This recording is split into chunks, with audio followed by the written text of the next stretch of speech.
Pues bien, Cerda, le vamos a dar paso para que usted pueda insertarse en la definición de esa parte que planteó finalmente en el set anterior. Bien, entonces hay una sentencia establecida por la Suprema Corte de Justicia en su órgano superior, su órgano más importante, que son las salas reunidas.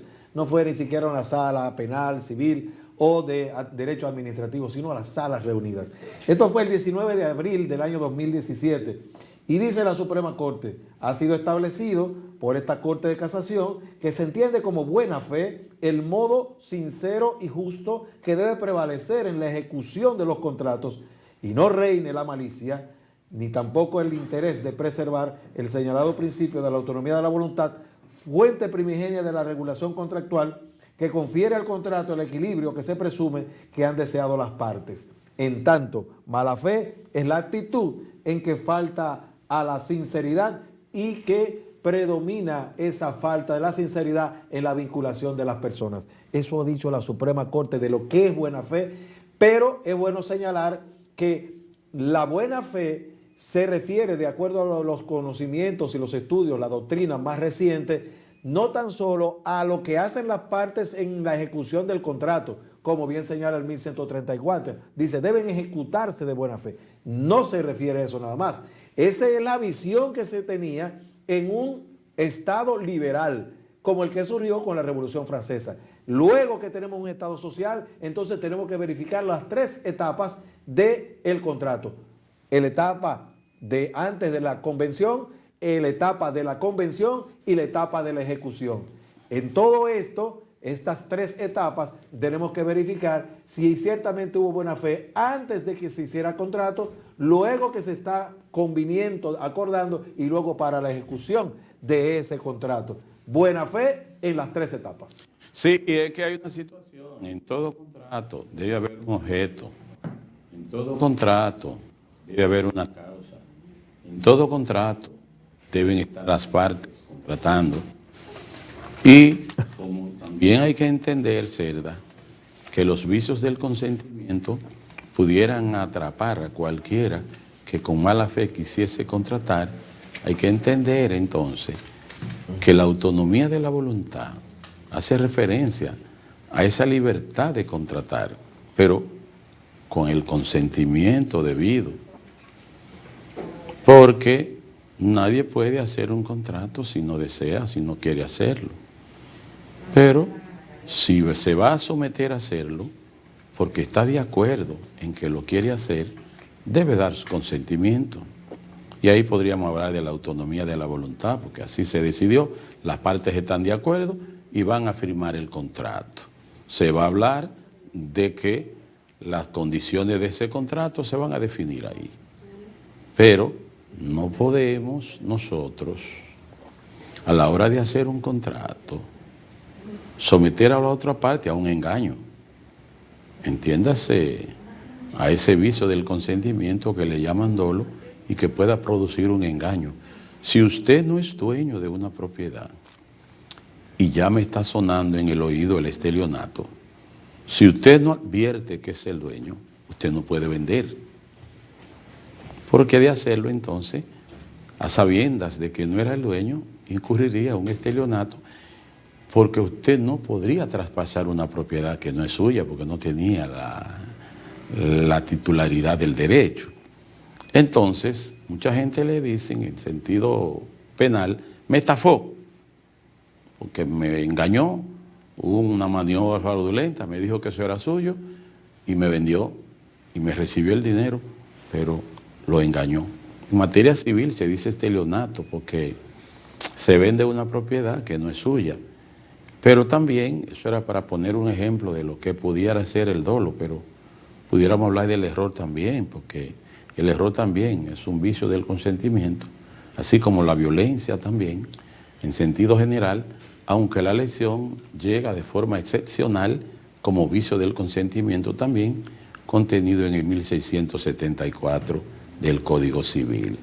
Solo que aquella está sujeta a la lesión de una 1/12 parte del precio que pueda estar involucrado en esa venta.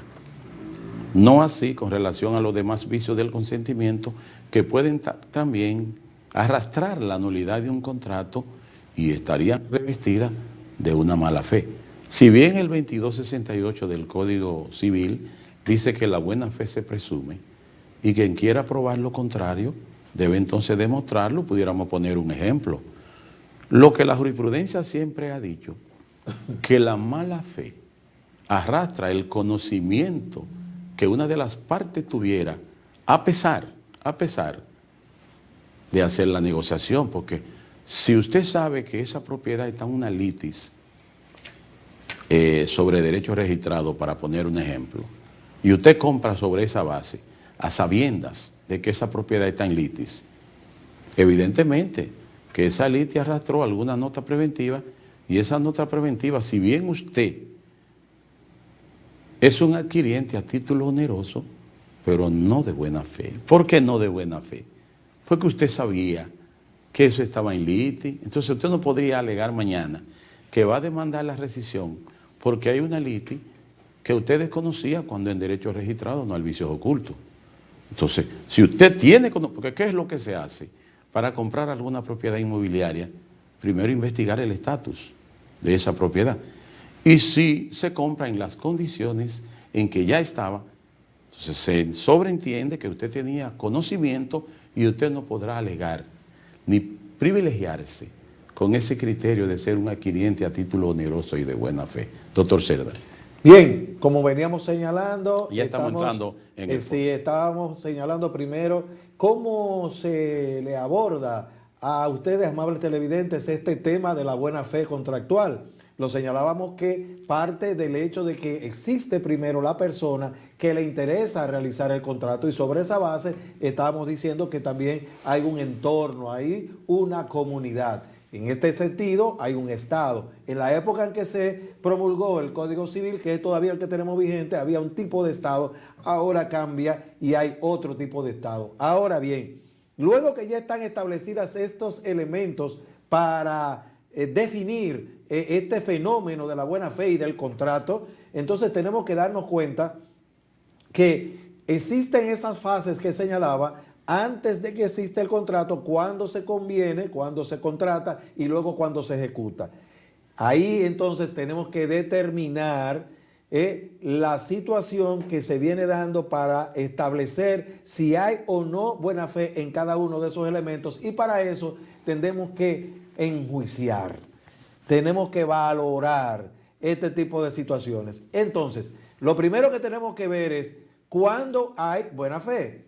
Para eso nosotros tenemos que fundamentarnos, apoyarnos en lo que establece el artículo 2268, que establece una presunción legal. Quiere decir que no tenemos que demostrar la existencia de la buena fe. Lo que sí hay que demostrar es la mala fe.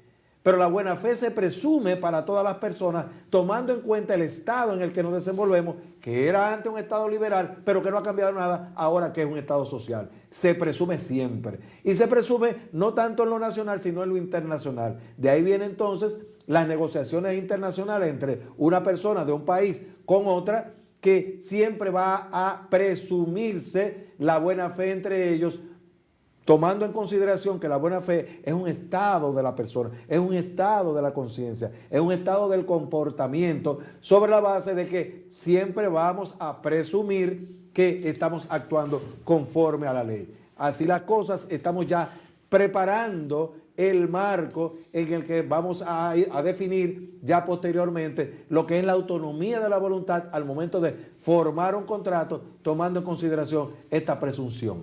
No, y que esta presunción del 2268, como usted lo planteaba, es una bandera favorable a favor de la persona que vende o que hace algún negocio, y que quien alegue lo contrario entonces debe probar la mala fe. Y siempre es bueno establecer algunos ejemplos para ser ilustrativo en las explicaciones, porque por ejemplo, si una propiedad ha sido saneada y se emite por vez primera su certificado de título, y ya sabemos que el artículo 86 hasta el 88, el 86 párrafos sobre todo de la ley 108, nos dice que a partir de la emisión de ese certificado de título hay un año, hay un tiempo de un año para que pueda interponerse lo que le llaman el recurso de revisión por causa de fraude, ha de entenderse que el que compre durante ese año prácticamente no se convierte en un adquiriente de buena fe. Y usted dirá, ¿por qué? Bueno, porque si el título lo pidieron el mes pasado y no ha pasado el año, y ese es un plazo establecido por ley, y usted compra durante ese plazo, no podría entonces prevalecerse de ser un adquiriente a título oneroso y de buena fe, porque si sobreviene alguna contestación sobre ese saneamiento que tenga como consecuencia que haya que dejar nulo ese certificado de título, ¿a quién le reclama a usted? ¿Al que le vendió? Bueno, pero es que el que le vendió y el 2268 dice que la buena fe se presume. Usted tendría que probar lo contrario. Y si usted tenía su certificado de título a mano y usted sabe que no tenía el año, su deber no fue haber comprado, su deber fue no haber comprado. Y es lo mismo, como le decía hace un rato, que si hay un inmueble que es litigioso y usted compra en esas condiciones, pues tampoco. ¿Cómo le reclama a usted mañana a quien le venda en esas condiciones si usted lo sabía? Entonces, la buena fe tiene un alto nivel de conocimiento previo de que el que incurre en alguna negociación a sabiendas de que le puede perjudicar, no está privilegiado con ese principio que nosotros llamamos la buena fe como principio de honestidad, de honradez, de probidad, para usted demostrar que usted actuó de una manera sana, que ya usted sabía lo que había. Entonces no venga usted a prefabricarse su propia falta, su prueba con su propia falta. Y esa es la situación, Cerda. Sí, lo que estamos viviendo de donde venimos es de señalarles a ustedes, amables televidentes, que venimos de una persona que tiene un estado emocional, espiritual, que le va a dar ese conocimiento sobre la base de esta presunción que lo va a determinar la comunidad, el estado en el que se desenvuelve.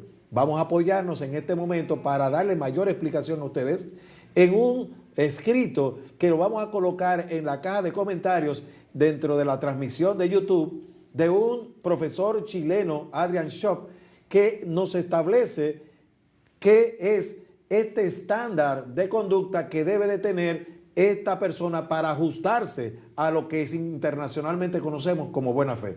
Y dice el profesor, ese estándar de conducta es el estándar del contratante leal y honesto, el que esencialmente implica honrar la confianza que supone la especial relación de intercambio y cooperación que subyace al contrato, de modo que de no comportarse abusivamente y no defraudar las legítimas expectativas de comportamiento de la parte contraria en atención a la finalidad económica o el propósito práctico que subyace en la convención, se estaría ajustando una persona a la buena fe.